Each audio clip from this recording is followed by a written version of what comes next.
became leaders. Hi, I'm Lily. Today I'm going to read you a story more about kings and queens. Reading it, level 3C, more about kings and queens. Okay, let's read it. The first kings in the world were tribal chefs. They became leaders of their tribes because they were stronger or wiser or better than others at telling people what to do.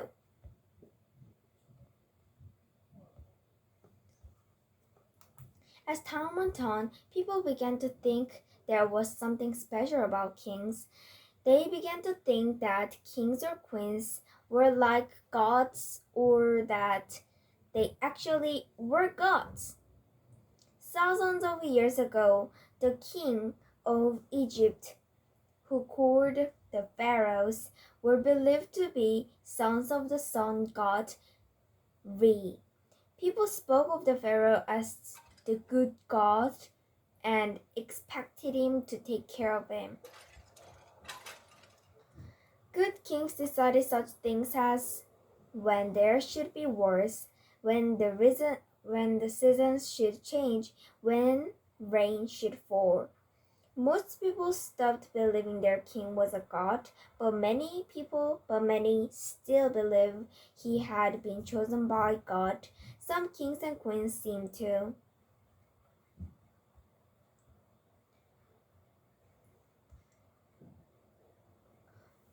Some people and queens seem to believe God had given them the right to do whatever they wanted to do in their countries. They could pass laws all by themselves, tax people, throw them in jail, or have them killed.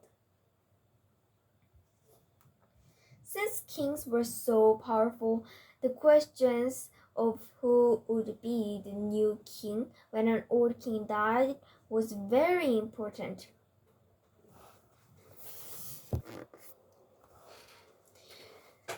Okay, since kings were so powerful, the question of who would be the new king when an old king died was very important. There were several ways in which a man might become king. William the Conqueror was a French duke who became king of England by conquering it. Sometimes kings were even elected.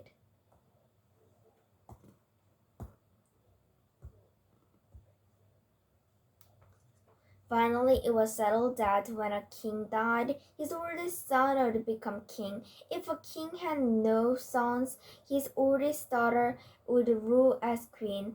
Usually, that made it easy to settle the questions of who was to be the next ruler. But if a king died not have any children at all, there was trouble, sometimes even war.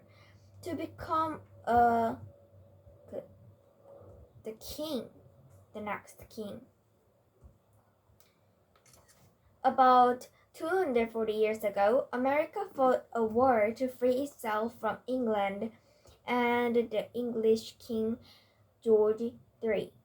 A short time later, France had a revolution too and got rid of its king, Louis XVI. Okay. In the next 50 years, there were revolutions in many countries. Today, after these revolutions and two world wars, only a few kings and queens remain.